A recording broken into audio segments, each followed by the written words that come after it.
So, good morning, good afternoon, good evening. Welcome to the ADHD Reframe Project. Where, wherever you're listening to us, oh, my words just can't, they're not working today. Welcome to this episode of the ADHD Reframe Project with me, host Emma Craven. And today I am joined by Deborah. And first and foremost, before she introduces herself, I would just love us all to wish her a very, very, very happy birthday, because today is her birthday. So over to you, Deborah. Happy Hi, birthday. thank you so much. It's my 51st birthday, so I am Woohoo. super happy, and I actually chose to do this podcast recording on my birthday, almost like as a celebration of the fact that the celebration of the person I am, and the person that I'm now, going to become now that I've had my diagnosis of ADHD. So yeah, I'm excited to be here. Thank you for having me. It's amazing. So, apart from it being your birthday today, do you want to talk me through your diagnosis? So I was diagnosed around about, well, actually the 7th of July last year. I only I That's think my I partner's birthday, the 7th no. of July. Sorry, I didn't I mean love to the fact interrupt you it's then, but 7. yeah, It's yeah, bonkers yeah, because that's like my the partner's brain goes, birthday. oh, it's 7/7, and then I go, oh, my Yeah. daughter's birthday is 6/6, and the other one's 10/10. Oh, there's some magical, mystical thing in those dates. So I was diagnosed I the love that. 7th of the 7th last year, and it took around about a year from like first like realization. Although the first realization was, yeah, but I'm not sure I want to have ADHD. Like it was that simple. But within 3 days of having that, oh, I wonder if I've got ADHD. I had made an appointment with the doctor to get a referral and went through the right to choose scheme.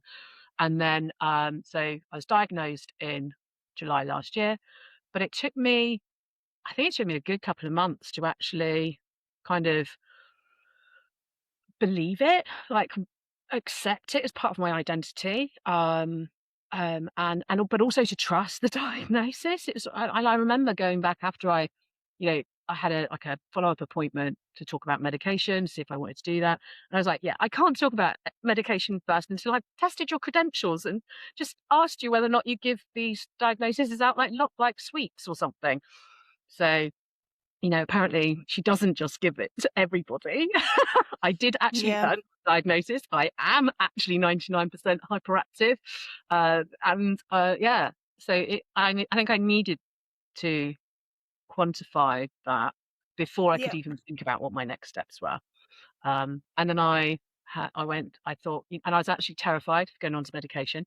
Because I was, I don't I'd never taken medication for anything. I'm very sort of like, I'm not anti it, but if there's a holistic way of dealing with the situation, I'll choose that first. I'm not Yeah. somebody who even takes like paracetamol or ibuprofen for stuff. Very healthy kind of attitude. Sort of like it was a last resort. And I think I was at that time. I was also very kind of oblivious still, even though I had the diagnosis, still very oblivious to how much I actually struggled with ADHD because it was so normal for me. I had no other comparison. So I think I went on to, I started titration October of that year. Um, con- the person the advisor clinician that I was connected to, I had a really long conversation with her, and then she stuck with me through the titration process, which was incredible. And it was probably about a week and a half ago that I was like being signed off, referred back for shared care with my doctor, but essentially graduated titration. And it was, Woo! yeah, I know. Congratulations. Woohoo now. Yeah, because actually it is a congratulations, because actually the titration process is like, it is a journey, and there's no way to fully prepare anybody for it because everybody's journey is very different. But actually, sometimes it was actually very scary and and you get to meet yourself, all of yourself and parts of yourself, and you go through a lot of grief, and you have to forgive yourself for things like you didn't know what you didn't know, and like you realize how much ADHD had a part to play in so many factors in your life and how you just wish you had some more compassion rather than judgment or criticism during those times, Yeah. or and not just from other people, but for yourself as well. Yeah. The things that I really beat myself up for, even through the titration process. Yeah, so yeah, it was a tough old journey, but I think that's the nature of the beast. You've got to go to the mirror and have a look at all parts of yourself and kind of find a way to make peace with them. And then when you do, you kind of you can return back to those first initial days of euphoria. They start to become a little bit more consistent and regular. Um, but then in addition to that, you've got also there's the version of yourself that's on ADHD medication, and then there's the version of yourself that isn't. And it's like, it's similar to like when you have a massive hyperfocus, and then there's the version of yourself that is completely wiped out. There's so many like parts to you still, like these very contrasty parts to you, and you have to be able to have a positive and resourceful relationship with both parts of you. Otherwise, you'll end up liking one part of you and hating another part of you, and then Yeah. you just create that horrible yin and that horrible, what's the word? Kind of that wrecking ball, like that pendulum effect of like, oh, hate this day, oh, I love All this or day. nothing. Yeah. Oh Yeah. Yeah. yeah, yeah. Yeah. And I think you Yeah. have to find a balance in that. In order, otherwise you'll go completely mad. Yeah. So have you found the medication then? I'm intrigued because I'm medicated. So I'm Um, intrigued because there's different I types of medication. Yeah, so I've actually it took some going. It took some getting used to. I found it really tricky in the early days because I was on. Like, you take your medication first, so I'm like, mine's a 12-hour slow release. Yeah, me too. And, it was like being on for 12 hours, and mine, like, literally is the moment I take it, Yeah. I'm on for the 12 hours. And there's so many, um benefits to that when you get used to that. First, you're so tired because like your brain is now functioning in a different way. And of course, like you're like looking at all the things and you're seeing things differently. And so your brain is like, oh, doing all of the things that you previously were, going through the mental to-do list and going, oh, I'll just knock this out. Oh. And I felt like for me, it kind of put an arrowhead on my energy and kind of sent it in a direction. And I could I just, love like, that. stay focused, like, so Yeah. instead of the hyperactivity being like ping-ponging, like from, "Oh, I do this, oh, I do that," actually, I could just find the thing and then focus my energy on that, get that done, and then shift my focus. Shifting my focus is still a challenge, especially when I'm engrossed in something, but it's so much better than it actually was. And Yeah. over time, once I was able to resolve like the internal battles, like emotional regulation became a lot easier because I really got to understand the role of the nervous system and how to like kind of use it to my benefit. Um, yeah, kind of hacking my nervous system to my benefit, which I think is a trait of ADHD. Is an amazing trait of ADHD where you learn how Yeah. to hack the situation Yeah. and like find the problem, find the problem and then find the solution and hack it because you know that the Yeah. world's not going to change. So you find a way to hack it so that you can still be successful. So Yeah. yeah, it just helped me make some even more useful hacks, but really consciously because I knew what I was looking for. Mm.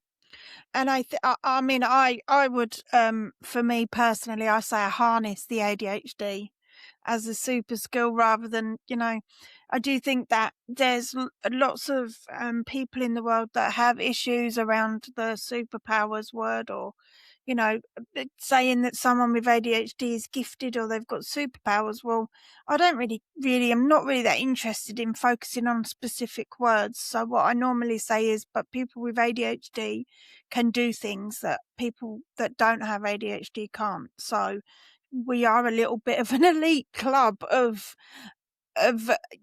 gifted individuals. So yeah, I don't know. I don't know anyone else that doesn't have ADHD that can't kind of hyper focus for hours and hours. And there's probably loads, millions out there. So I might even be just saying it, but I do think that I love the fact that you're just saying that you're using your ADHD to your advantage, because this is just that's what, that's what I've learned to do as well. Mm, yeah, absolutely. I mean, take Monday, for example, this week.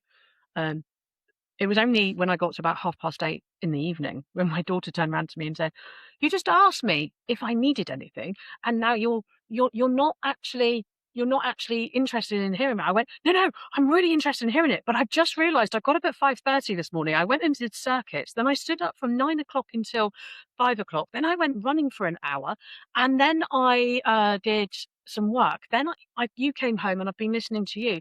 And whilst you've been talking to me and I've been trying to give you my full attention, but the pizza that I cooked for my tea that I'm really hungry for now because I haven't eaten all day, and I've been stood up all day. I literally have sat down for a mass total of 14 minutes. So my body has just realized that it really needs some food and I need to sit down. And I've still got 3 hours of work ahead of me after we've had this conversation.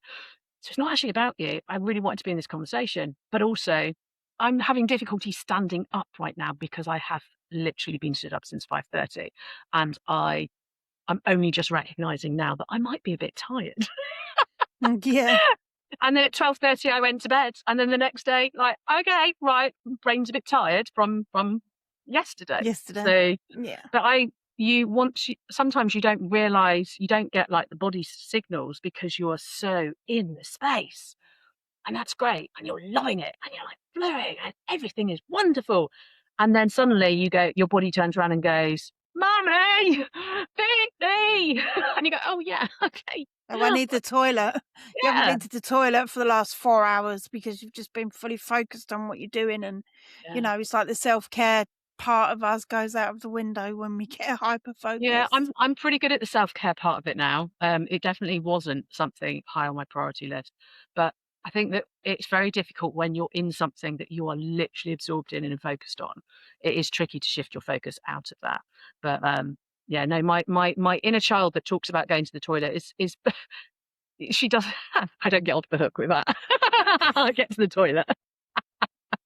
Yeah, yeah, Ask I me how, suppose. I could tell you the Yeah. stories of where I ignored that, and Yeah. my, I won't make that mistake again. But yeah, you've made, yeah, some really valid points there. And I think a lot of the time, you know, we will ask someone else a question and then we don't listen to the answer, or someone else will be talking to us, but we're not actually focusing on what they're saying because the brain is elsewhere. And I think as I've got to know myself and my ADHD more, then I'm able to verbalize that to other people, my daughter, my partner, friends. And then it's kind of the understanding of the fact that I'm sorry, I'm not listening to you. My mind is just thinking of something that is distracting me. And I Mm. think it's that self-advocacy when it comes to explaining just small things like that make a huge difference.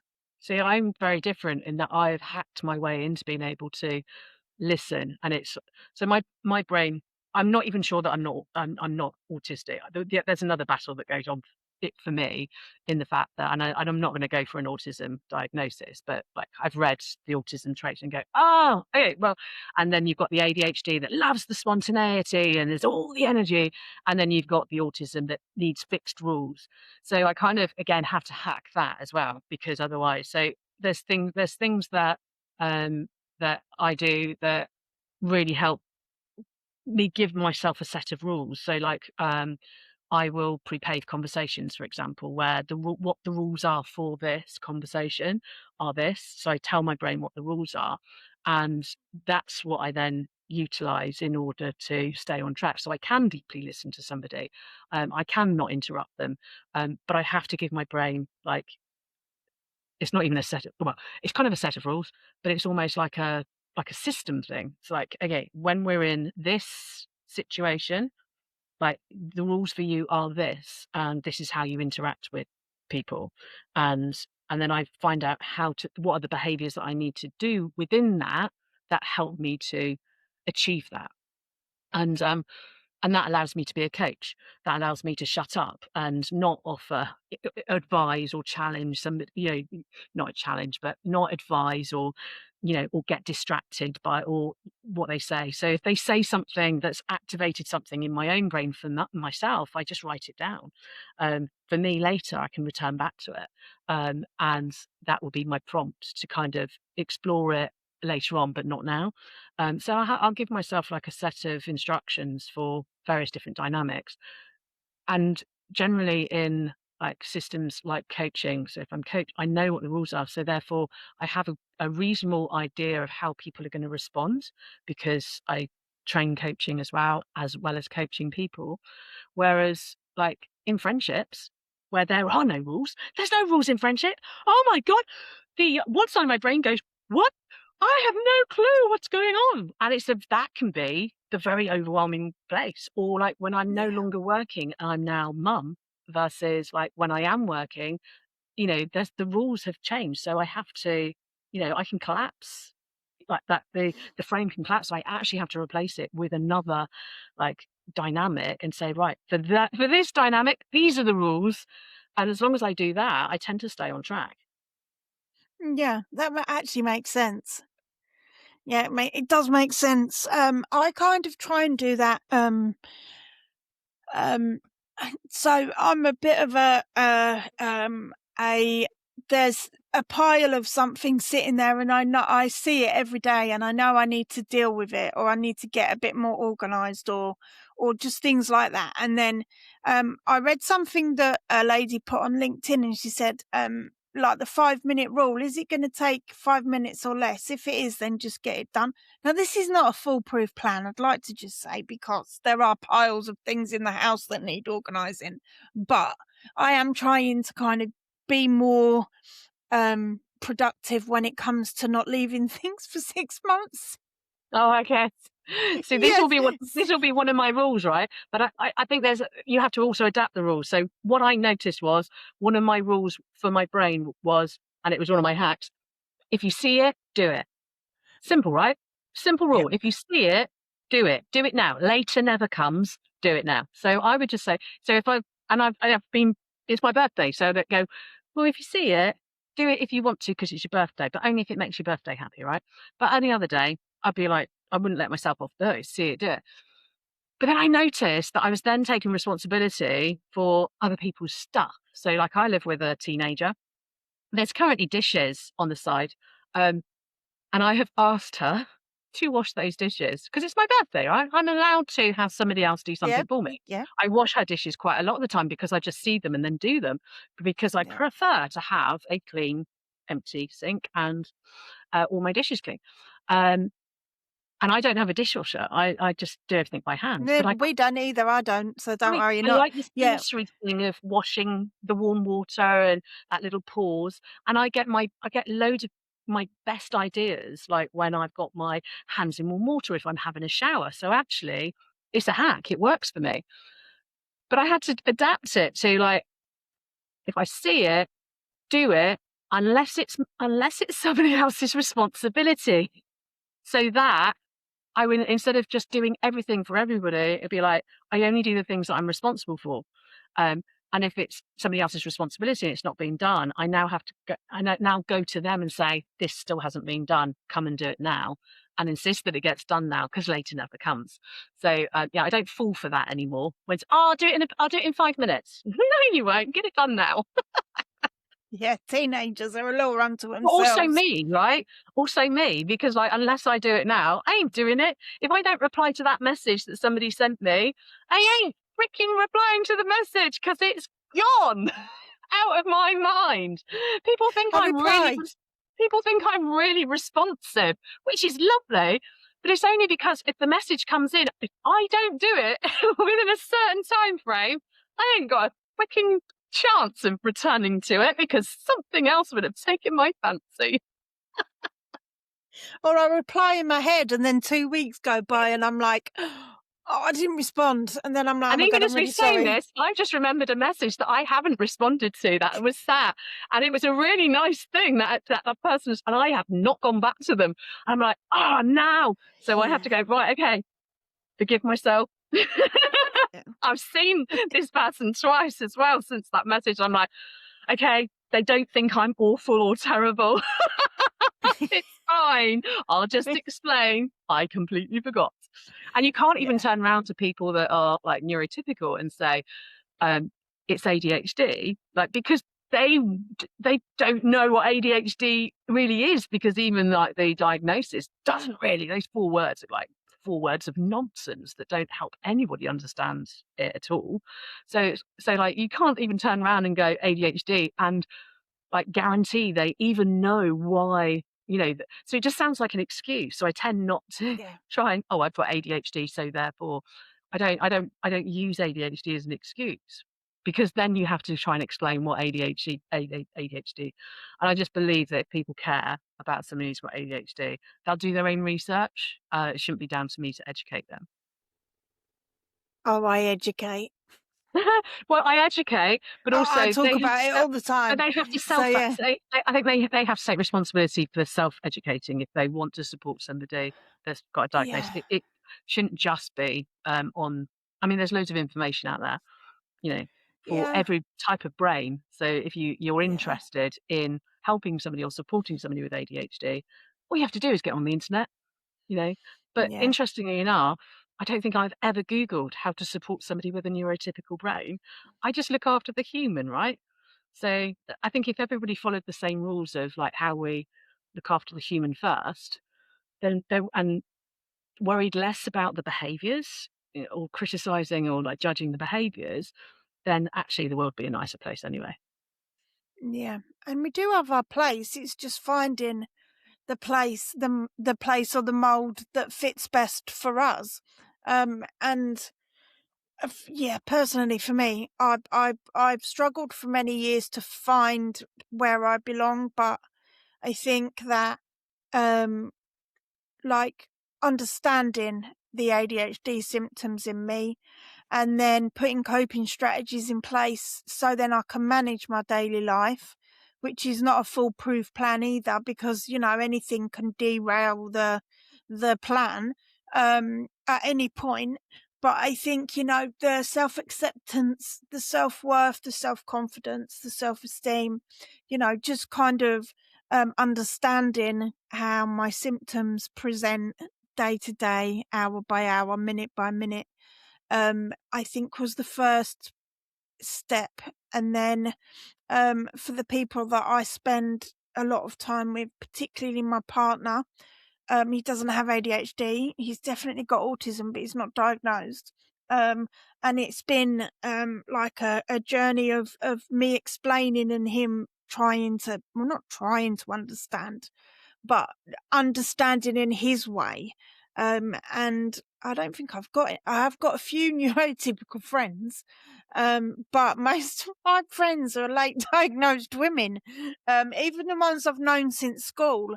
And I just think, yeah, so I talk about ADHD all the time. Like, I just wish to get paid to talk about it sometime soon, but it's not happening yet. But I love that you've just turned up as yourself. Like, you're just a big ball of fun. Okay, so you said something really interesting there. You said uh, that you didn't know where you belonged, um, and then you're trying to figure out like all of your stuff so you could figure out where you belong. It's almost like there's all these boxes in the world. Like, so which of those boxes which of those boxes are going to accept me and love me and, and allow me to be who I am? But how about like, because this is the thing I love about ADHD. How about shifting that perspective completely and say, if there was a whole brand new box that I could create, like what would it be? Like, instead of turning around like, how do I exist in a world that is currently already here? Like, well, what do I create? What would I create for myself instead? And we don't have to fit into any of these boxes at all. We could just we can fit into a tambourine, or we can fit into a sieve, or we can fit into a saucepan. It doesn't have to be a box, right?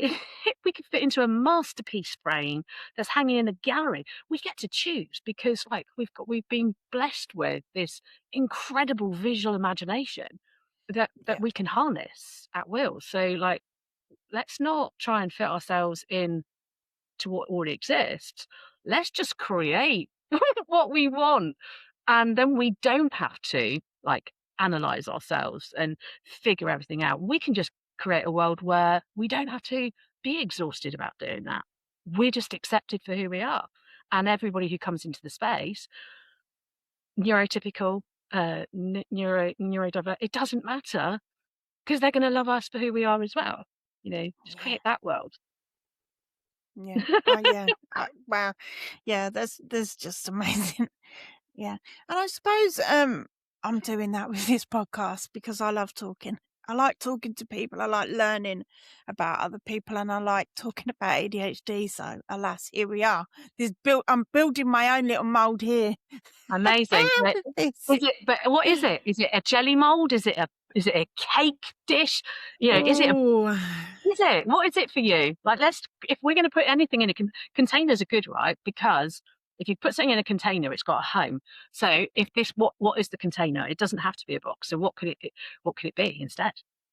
What would you it's describe going to it as? be a jelly mold, raspberry Amazing. jelly mold, Yeah, lovely. And and what shape is custard it? mold. What shape Shape, is that? it's going to be a heart Oh, I or a love him. star. A heart Or or a star, yeah. well, Yeah. how about both? Yeah. Yeah. Yeah, both. Yeah, a heart and a star, yeah. Well, we're not Yeah. limiting ourselves. No, not We're at all. abundant. No. Yeah, a heart or a star. Both. Yeah. Both. Jelly mold, raspberry Jelly jelly mold. mold with some Raspberry custard jelly on mold. top. Yeah, Lovely. with a heart and a star. Nice. And Maybe then 2 or 3 then you can turn stars. around and say, okay, so looking at the jelly, like the jelly that you're creating, like describe the jelly. We know that it's red and we know it's raspberry, but like, has it got fruit in it? Has it got glitter in it? We know, kind Glitter. of, oh, it's Definitely got glitter. glitter, but no Is it fruit. sparkly? Glitter, yeah. Very Yeah, sparkly. Yeah.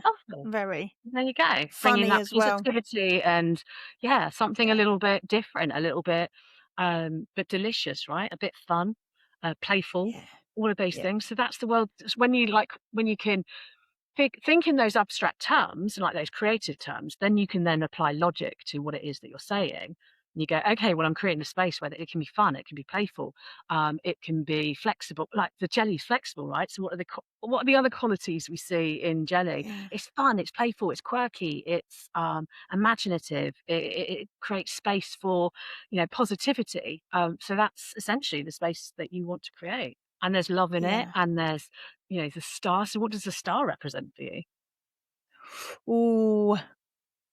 What does the star represent? Because I'm a star. Yeah. Okay, so and this I is don't know kind of why my that felt no, no, no, uncomfortable no. to say But that, what I but love about this is because not just because my oldest daughter bought me a star for my birthday today, but what ooh.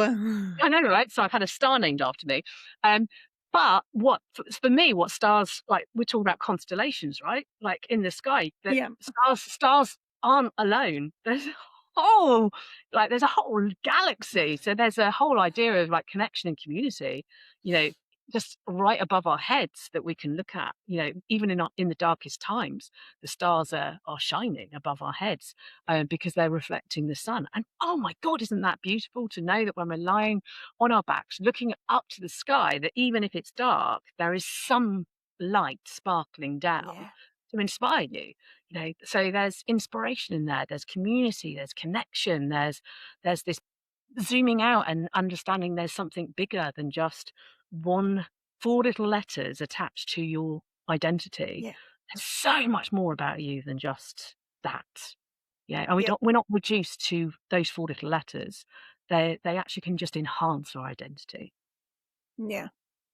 Oh, I love that as well. Like yeah, because I do say regularly that I'm not just ADHD. I'm also Emma. Like, yes, I'm a late diagnosed woman, but I'm also me. And yeah, so that I couldn't have. You said that perfectly.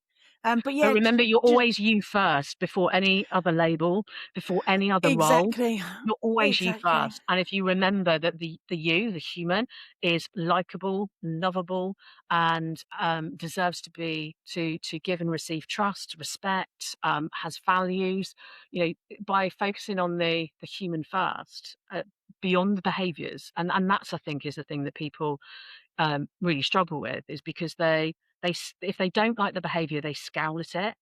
And of course, we're really sensitive as humans. Yeah, That's ADHD trait 101, like our heightened sensitivity to the world.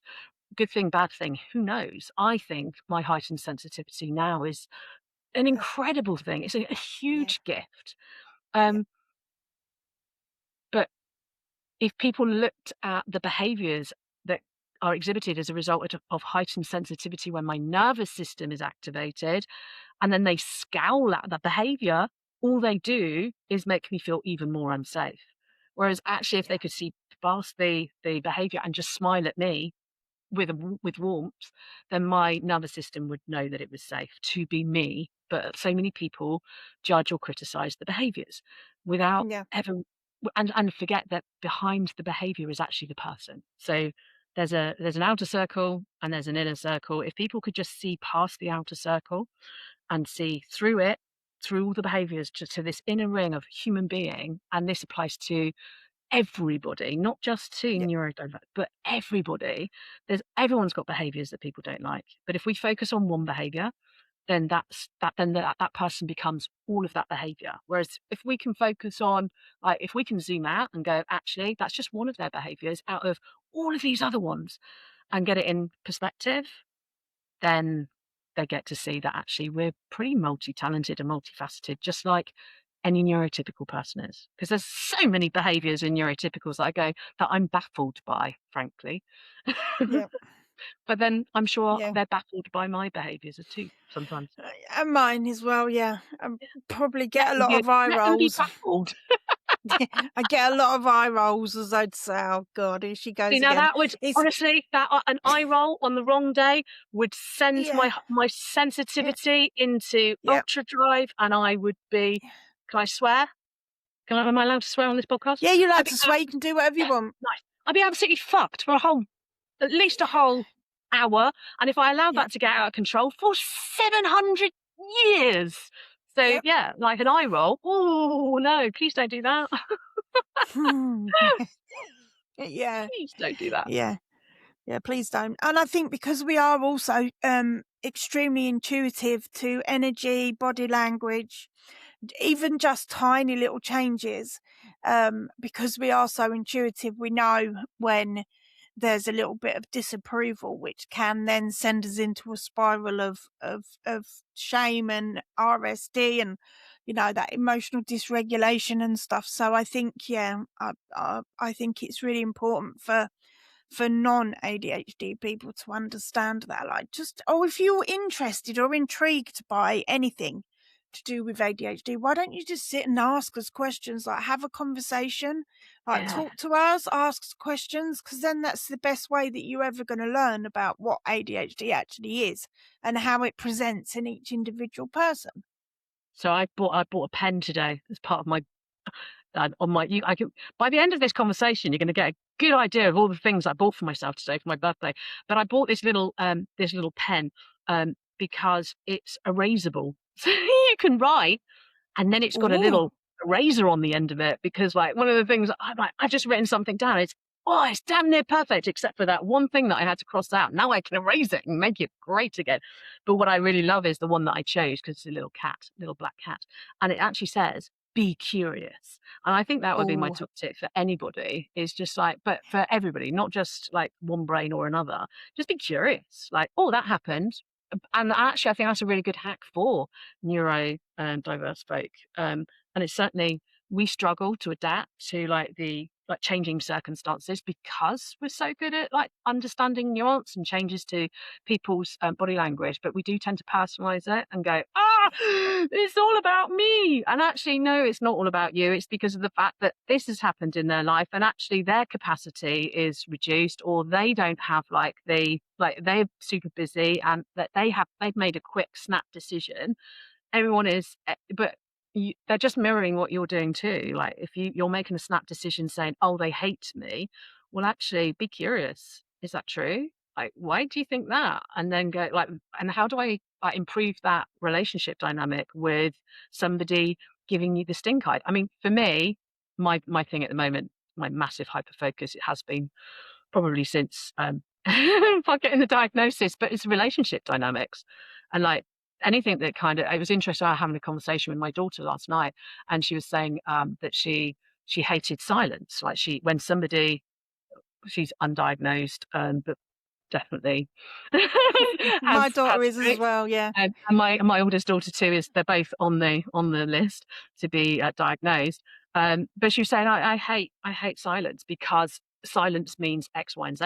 And I said to her, okay, well, you need to, what we need to do next then is change your relationship with silence. Okay. And if silence was like your friends, you know, what would you do? And she was going, well, I would look at it and say, I like you because of this. And I said, okay, so why do we like silence? So we talked about all of the things that we liked about silence. And it's okay, so we like all those things about silence, but and then that actually identified, okay, so what's actually happening in the silence is, you believe that they're thinking negatively of you because they're silent.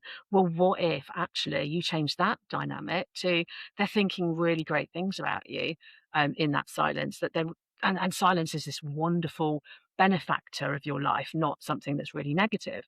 And she, from that moment, she just changed, like silence is now, could be, not isn't definitely a good thing, because we know that silence isn't always, but silence could be a good thing instead of it always being a bad thing. And just that curiosity about changing how silence could be a good thing ended up changing her, like, just automatically. She just kind of just relaxed. And I would say that if we're having a problem with anything that shows up, so I recently had an interaction with somebody where they I said something and they labeled it as, oh, that wasn't very nice. And honestly, it sent me, and I was like, "Okay, so that's, what is that?" So that's judgment and criticism. Um, that's them labeling a behavior, not me. So now I need, because I had a reaction to that emotionally, I felt that Yeah. triggered something in me. I just need to change my relationship with judgment and criticism. Like, it's okay, Mhm. so what do, you know, employing this exactly the same hack, you know, okay, so what if I was saying, like, you know, I really like judgment and criticism because, or I admire judgment and criticism because if that was a person, then what are the benefits of it? And you go, "Ah, okay, so then you find out what the thing is about judgment and criticism that you can actually use to your benefit rather than to enable you to collapse." Yeah. Yeah. I mean,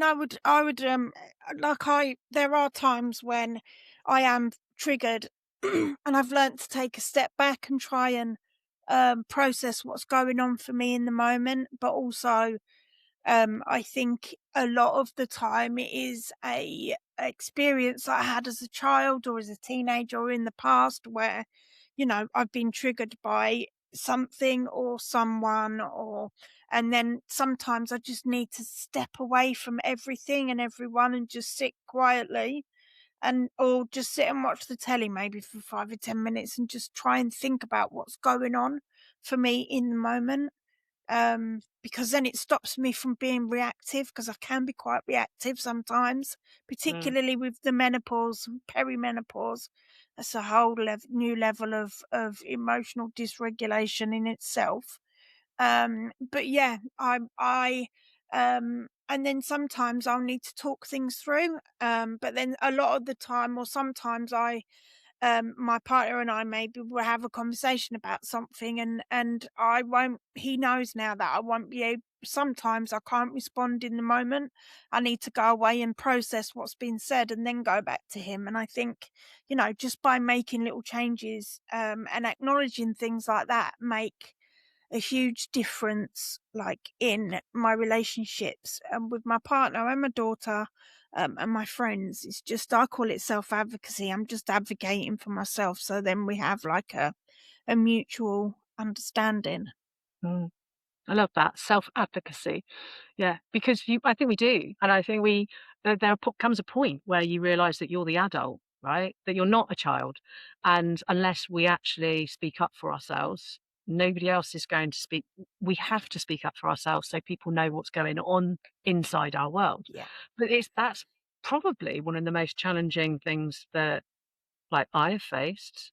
You know, where there's not rules and anything could happen as a result of me advocating for myself. Yeah, that's a very vulnerable place for me. Very vulnerable place, even with all of my confidence in certain things.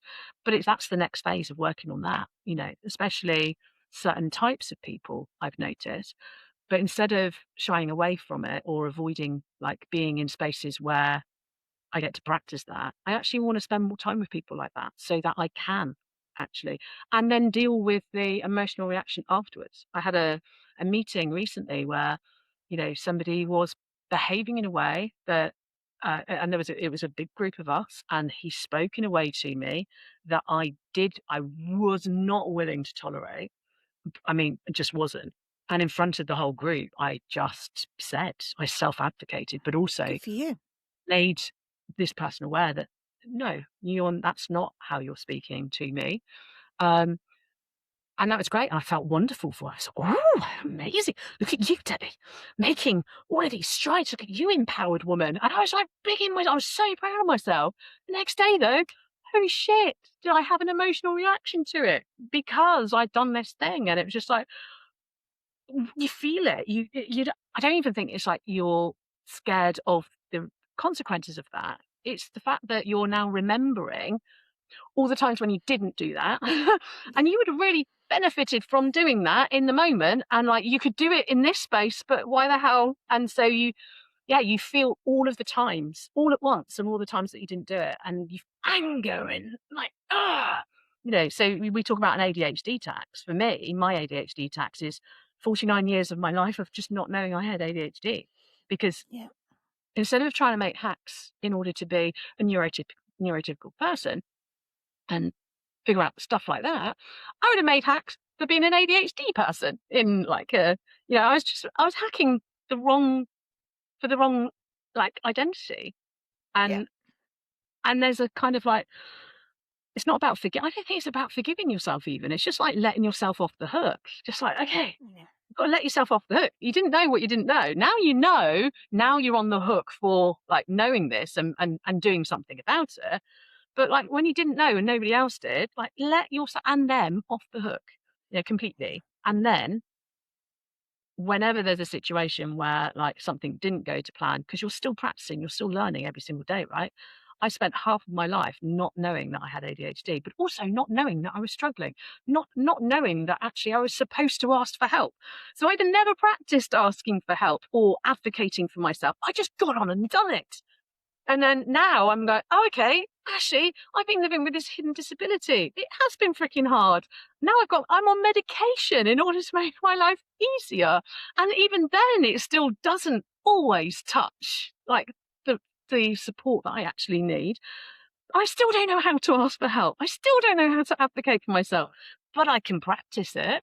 I can Yeah. practice doing that, you know, and then you kind of the more you practice it, the better you get at it, the better you get at it, the better you feel about it, the better you feel about it, the more you do it, and then the easier life gets. But it's not Yeah. just one thing. It's not just like, okay, I take medication and I'm all better now. No, I take medication and I follow a certain lifestyle and I make sure that I exercise because I'm hyperactive, 99% hyperactive. No wonder my brain goes this way.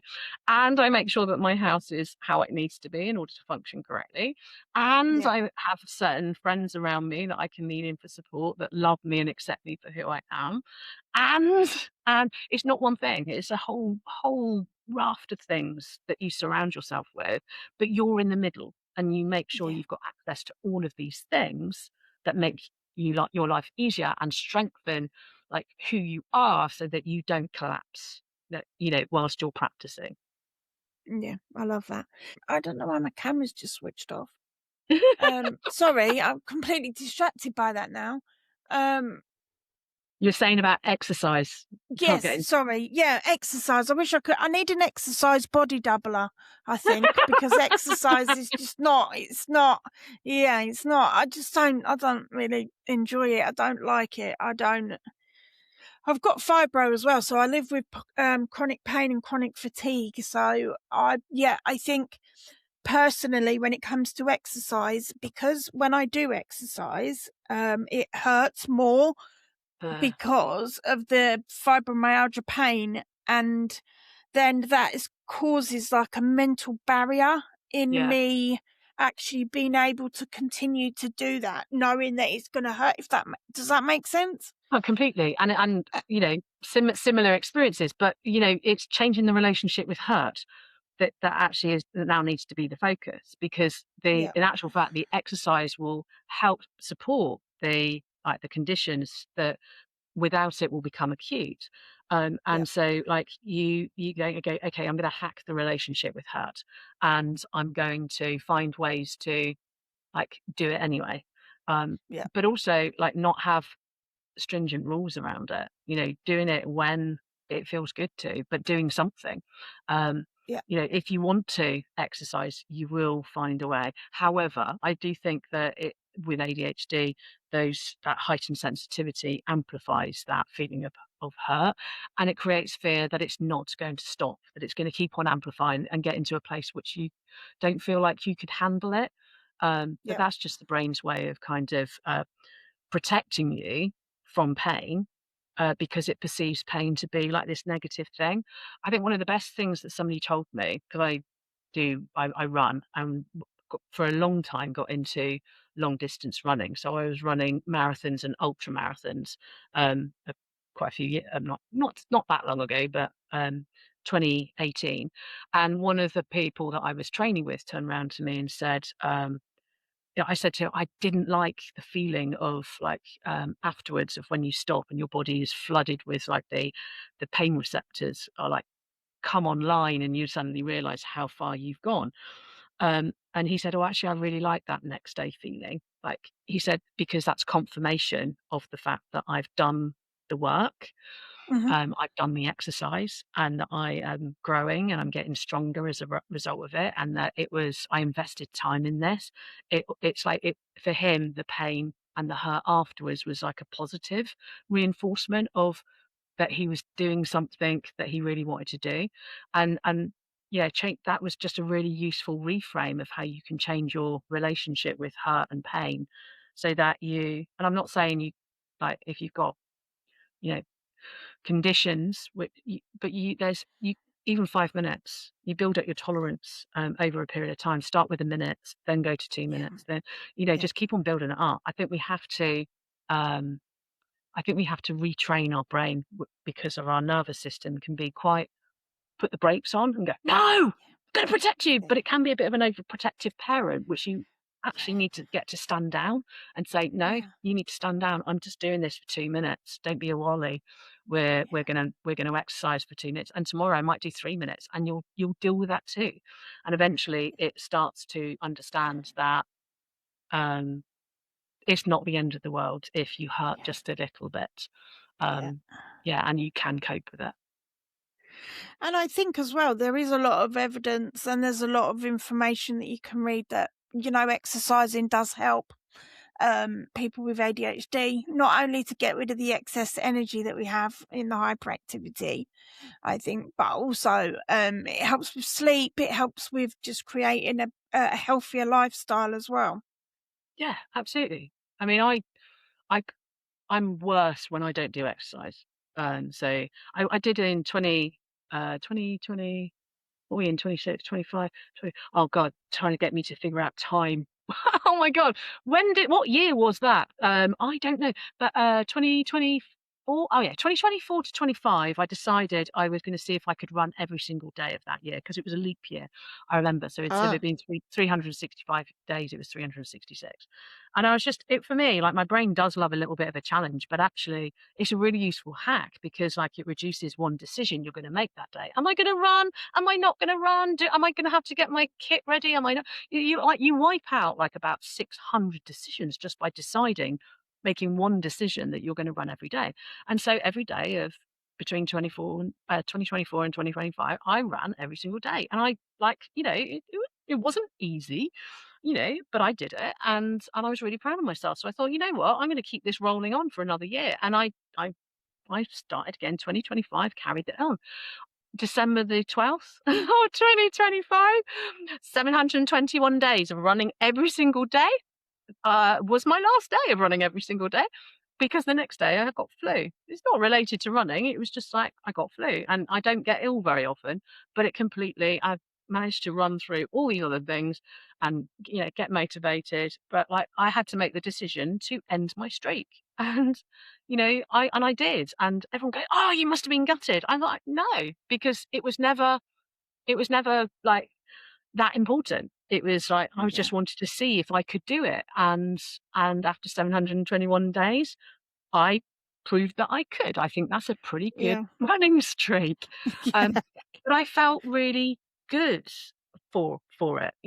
It helped me. I was able to use that running time for like being with myself, being with my thoughts, being in my body. I mean, running, yeah, I mean, it doesn't have to be running, it could be anything, but anything where your brain and your body are have to work together in order for it yeah, to be successful is incredible. You're talking about like the pure relationship dynamics. The most important relationship dynamic is actually getting both your brain and your body on side, on the yeah, same page. And if you can do that for 5 minutes, 5 hours, whatever, then you can do it for a whole lifetime. But you have to yeah, have a point in your day where your brain and your body are working together rather than not.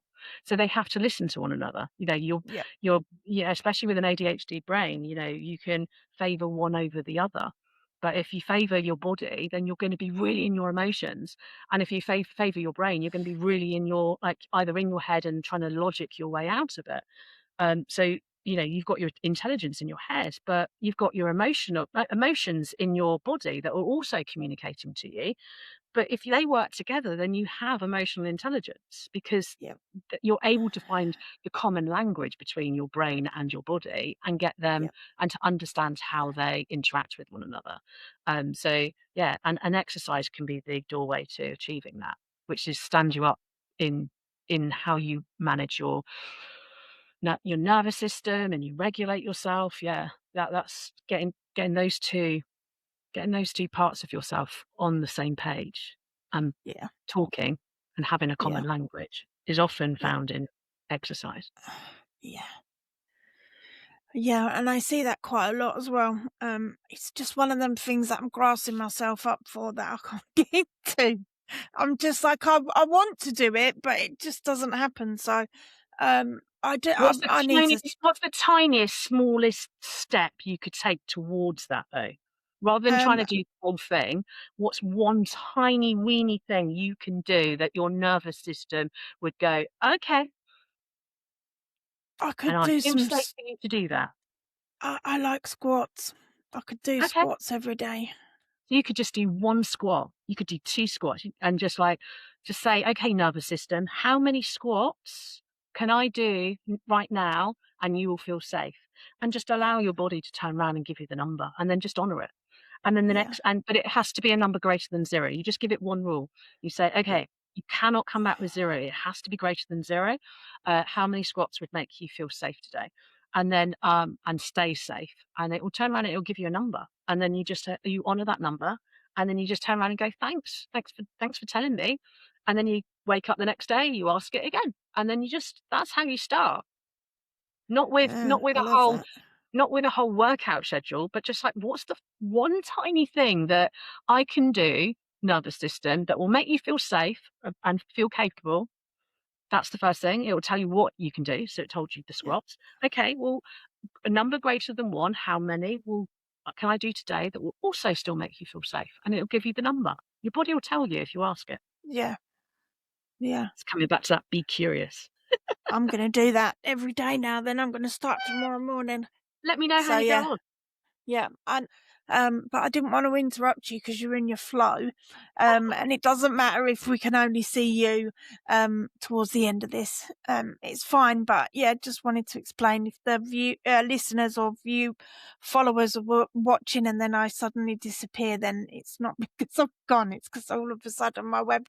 I don't know what's happened. It's just switched itself off. Anyway, I'm going to do that every day. 20. I'm just. Woohoo! Yeah. 20. I'll be Do you hear what messaging you you just said? saying, You just turned round and hacked your brain, right? yeah, You've just turned round. You've gone from saying, "Oh, I can't do exercise," to now saying, "I believe I can do 20 squats a day because my nervous yeah, system has told me." yeah. There you So go. you've got me on one side now. I'm accountable to you now that if I don't do it, then Okay, no, you're not. I'm joking. No, I'm no, no. accountable to No, myself. no, no. Yeah, you're always accountable to yourself. You're actually Yeah, accountable to your nervous system, no matter what. That's who you're accountable to. Keep that conversation going. It will tell you the truth every single day. And tomorrow it will be 20. The next day it might turn around and say 15. The next day it might say 2. As long as you just say a number greater than 0, 0. then it will always give you like the number that it feels safe to do. But you do have to honor it. Because if it Um, turns around and says, "Oh, I'm going to do 100," and the day before it was only 2, you probably are not going to, you're probably going to turn around and say, "Okay, well, logically, you know, I know you want me to do 100, but how about I do like that in 5 lots of 20 yeah, across the day rather than trying to do 100 all in one go?" But you yeah, can still honor it, but you do it in a logical way rather than just trying to stand there and do 100 squats if you haven't actually built up to that level. So you do have to yeah, use a certain amount of like, I don't know, parenting towards it and go, okay, but let's be reasonable and yeah, yeah. and put a reasonable choice in there. Yeah. I mean, when I was at the pain, when I used to have regular appointments for the pain clinic, they always used to say that, pacing yourself is the best way forward when you've got fibro, um, Yeah. and stuff like that. So what you've said just makes sense. Like basically do what you can in a day, And you can and always do just, something, right? That's the yeah, thing. It's when we yeah, turn around and say, "I can't. Oh, I can't do that because," and then insert excuse, reason, label that's limiting you. But yeah, I think if you turn around and you set up and you say, like, even with ADHD, I've only ever seen like, like even illnesses, it doesn't matter what it is. You see it as a ladder, not a box. yeah, It doesn't have to be like something that boxes you in and limits you. It can take you to new heights, or it can just be, I mean, if we're going back to our jelly mold, it can be anything you want. It can yeah, be an open field. It could be a limitless sky. If we the only people limiting ourselves is ourselves, and we allow other people to limit us by not pushing back and saying, actually, that's not true for me. I don't want to be put in that box, and advocating for ourselves. So, yeah, you do as many squats as you want. Don't mm, limit yourself. yeah. And I think as well, I read something because I'm studying psychology, and I read something probably last year that said that negative thoughts create more negative thoughts and actually change the neurotransmitters in your brain. So you just focus on negatives, whereas, and I'm not suggesting that, by just focusing on positives, which is difficult some days because obviously our mood changes regularly, but by just implementing some positivity into your daily life can like massively help you and increase your quality of life as well. Absolutely. Um, And if you think about the nervous system, because the nervous system is our challenge, really, because our nervous system, its primary function is to keep us safe, right? So it's already got a negativity bias. yeah, Um, so we are for everybody, every human has to combat the negativity bias, but we don't combat negativity by positivity, because that can be toxic positivity, Mhm. and that Yep. we don't ignore the negativity. But we allow for it. But we also, Mhm. there's strategies that you need to employ in order to calm your nervous system down. So it's like, and you have to take a holistic approach. So we have to overcome um, the uh, negative bias, not through positivity, as in like just saying the positive things, but actually through positive behaviors. And Yep. positive behaviors are things that actually tell our nervous system that we are safe. So, for example, uh, resting bitch face, right? Yes. How many people, like, because of our heightened sensitivity, we go out into the world on a daily basis, and people have got they're not smiling because they're not happy. And so we see all of these really grumpy faces, which we perceive as Yeah. negative. That ends up being like accumulation of negative thoughts and feelings. Because we're looking at like people whose behavior patterns are like when they're not like on, as in like they're Mhm. not like stood in front of another human being or in front of a mirror or in front of a Zoom session. They're walking around with a monk on. Their face like is a representation of their inner landscape. And so there's a lot of unhappiness, and we see that, and that activates our nervous system because we're primed for greater sensitivity. And then you've got then people with critical voices or judgmental voices. So that also then enhances that negativity and that negative feeling. And then our nervous system starts to brace itself for like, oh my God, Yep. negativity. And we feel that, and it builds up in our bodies, right? And so, unless we can discharge that, but then it stays. So the way to discharge it is actually then to go, okay, right. So the positive behavior is to look for the friendly faces, look for the friendly face in the room, like look for the person that is smiling, look for the person that feels really content in themselves.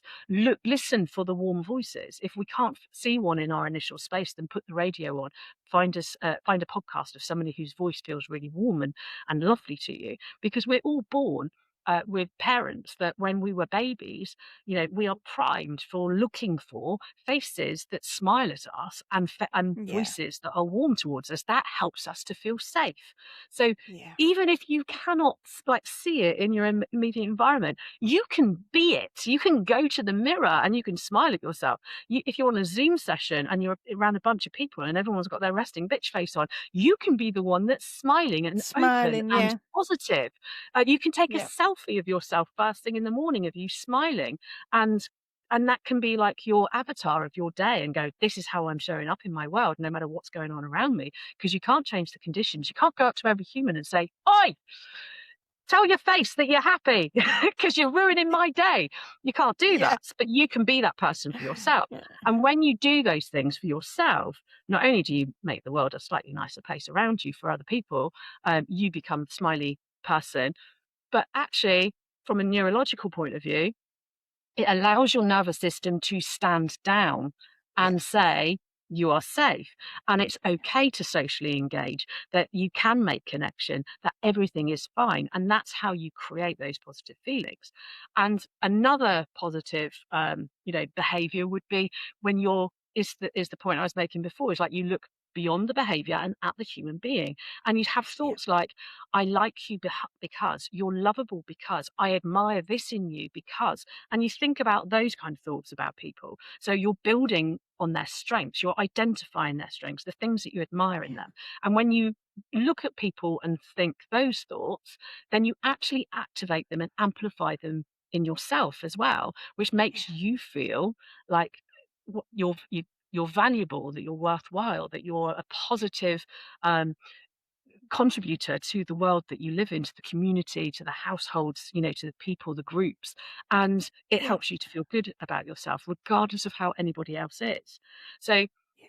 we can't, we have to overcome like the negativity bias, which is there for everybody. It can be even more challenging for For neurodiverse folk, yeah. by actually uh, what are the positive behaviors that I can do, knowing that, to counteract the negative bias, and also to really strengthen me in environments where it's not always positive, so that I don't collapse, so that my emotions can stay regulated.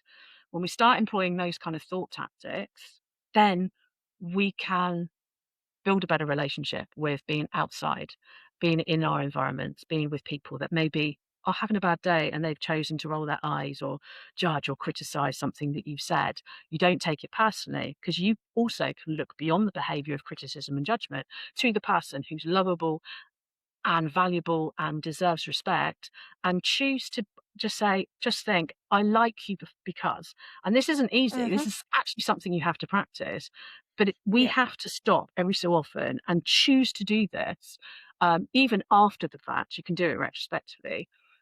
We have to sit down and choose to do this and actually sit ourselves down and say, I'm not moving from this space until you give me at least one positive thing about this person.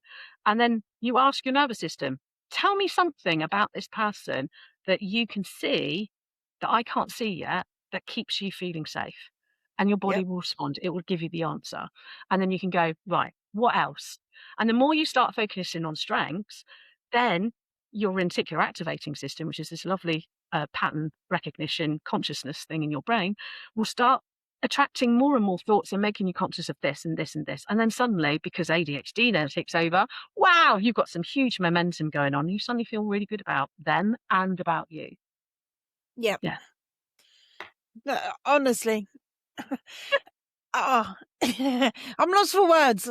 This rarely happens, but it does happen sometimes. I Yay! literally could not have said that any better. What a big bundle of joy you are, Deborah. Thank Um, you. it's thoroughly been. Oh, I've loved every minute of talking to you. Like, just yeah, and it's your birthday, and it's just yeah, I'm lost for words.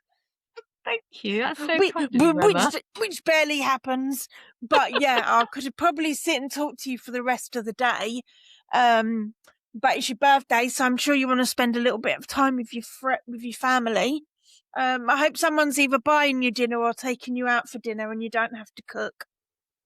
I don't know. We had we had McDonald's earlier, me and my daughter. Oh, I McDonald's. know that Oh, I'm okay, but there's a story in that too, right? So I'm vegan. I have been for a while, and I didn't. I became vegan before I knew I had ADHD.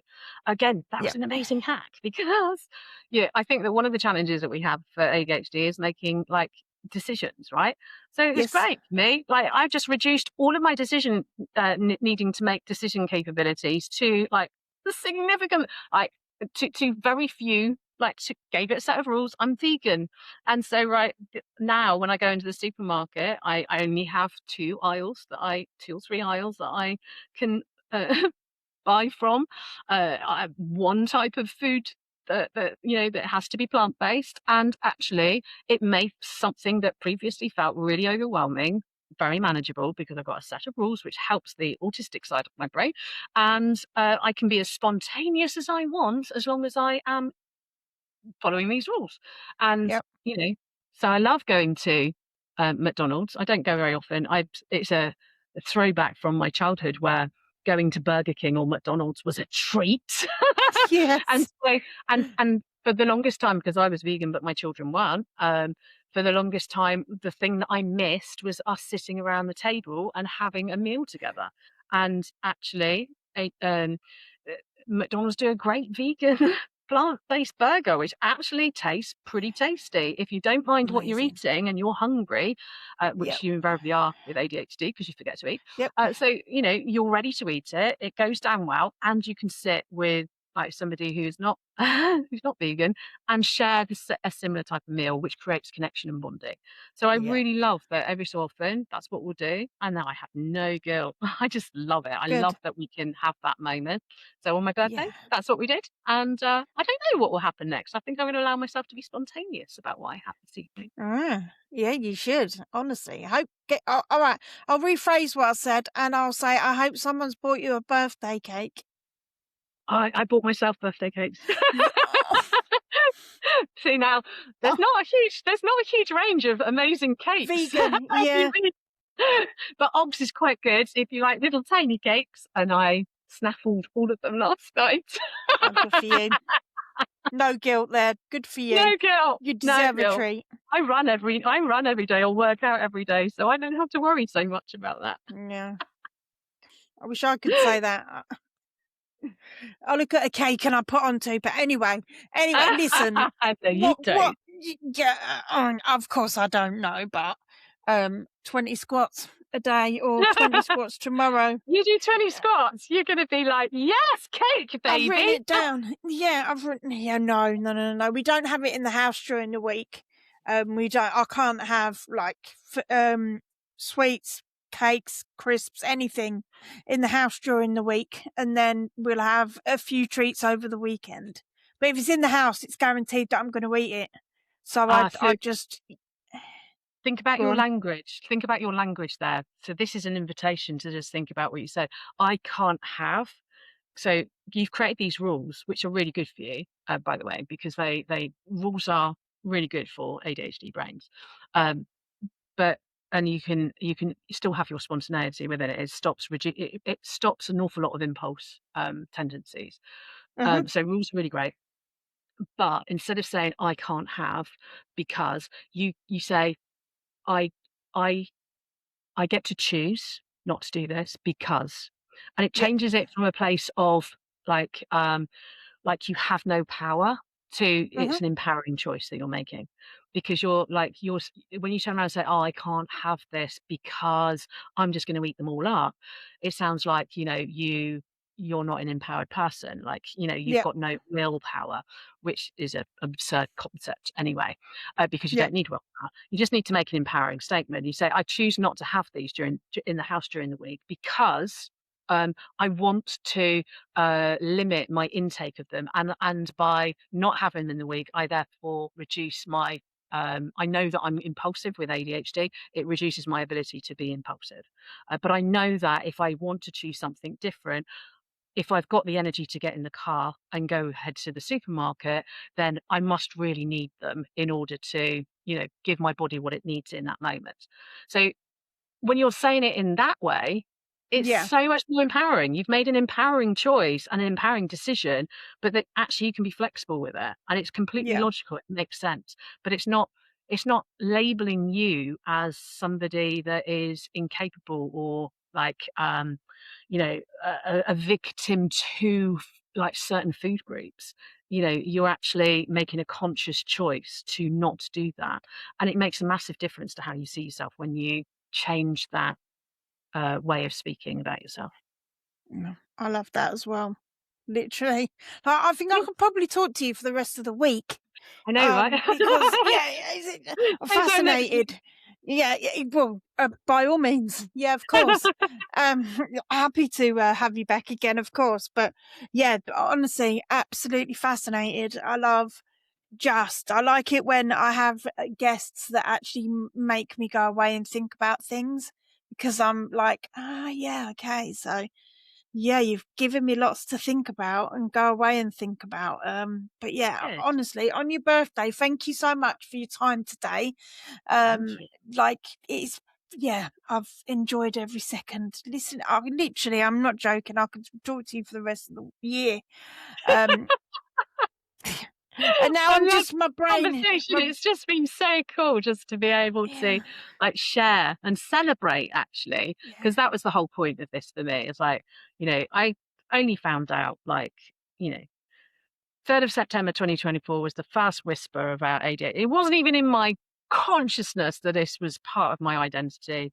And then, like, here we are today, my 51st birthday, yep. fully accepting, on medication that's working really well, and now part of my identity that's part of my tools, and being able just to be able to, yeah, share, even just to even if at the end of it, not even withstanding, like, whatever I was able to share as some of the things that have helped me, but if if there's one person that's, like, listening to this and they're, like, they've just got their diagnosis, or they're, that they're in that state of turmoil because, which I'm aware of, and went Yes. through myself.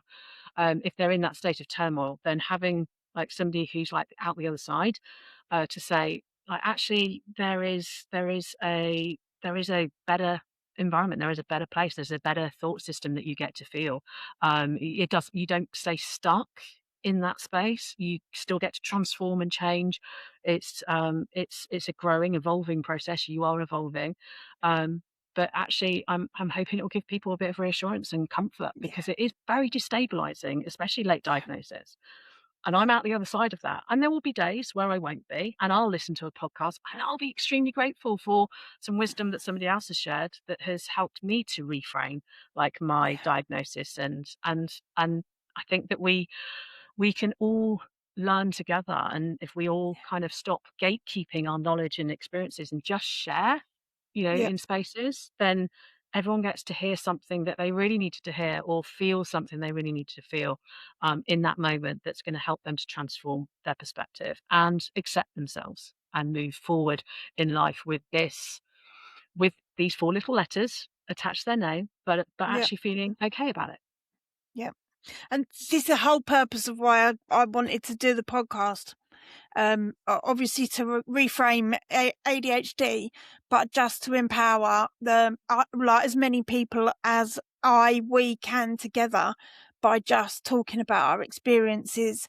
And yeah, literally conversations like we've had today. I think you made me go goose pimply now. I'm just like, that was my whole purpose. That's why I wanted to, because I talked about doing a podcast or creating content for maybe 18 months to 2 years before I actually started doing it. And it was only at the end of last year, and this podcast's been set up since January this year. It was my New Year's resolution. Amazing. That so the fact that I've got as much traction and like so many people have reached out to, I had 112 people reach out to Oh, me when I put the post up, not last week, the week before, or was it last? I can't even remember. The one that you commented on anyway. And yeah. yeah, there's 112. I've got a list of 112 people, and like I'm going to get round to everyone. So if you're listening to this and you're on my list, then I promise I will get round to you. But this whole purpose of me setting this up and allowing guests to have the space to be able to not only empower themselves but to be able to help other people, then my work here is done. And this is exactly why I wanted this space, because even as women, we are a lot very we can be I'm trying to talk and think differently now. Deborah, you've done something to me in the last hour. I love Yeah. it. Yeah, yeah. I'm trying to be more careful with my words, because So Well, you're always listening to yourself, right? That's the one yes, continuous voice in your life. yeah, But you do have to think about what you're saying to yourself, because you are always listening, yeah, even if you're speaking to somebody else. So, yeah, do think about what you're saying to other yeah, people, and remember that because you are always listening, what you say more than anything else is the thing that holds the most power over your own nervous system.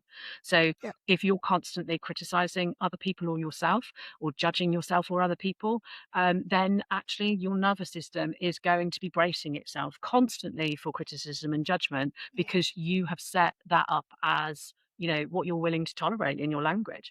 Well, actual fact, well, you don't have to stay stuck there. So relationship dynamics are more about like, well, how do I want my relationships to be yeah, instead?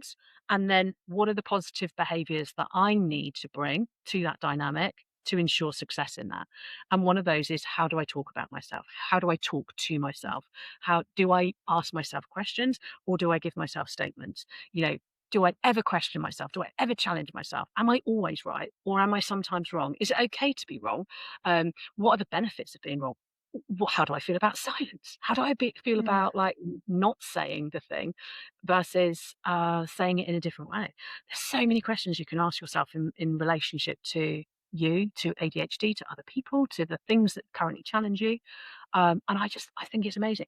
I think that this doesn't also have to be just this either. I think that if you see this as the beginning, how amazing are you that you went, right, New Year's resolution, I'm setting up this podcast. And in just 3 months, well, just coming to the end of 3 months, you have got all of these people that want to talk about ADHD, to inspire, to empower, to be empowered. And yeah, every conversation that you have, oh my God, you are growing and learning yourself as a human yeah, being. You know, well, the Emma who started on yeah, January the 1st, 2026, I can't wait to meet the Emma that arrives in 2027, a year from now, Yeah, after all of those conversations. Oh my goodness me. She is gonna yeah, be enlightened, more empowered. All of her strengths are gonna be even more strengthened, and you'll probably gain some more strengths. Those yeah. squats, oof, that's just the beginning, my love. You're gonna be doing Exactly. loads of other things. I've grasped myself up now, haven't I? So I've said it Woohoo! out loud, so I have to You do have. it.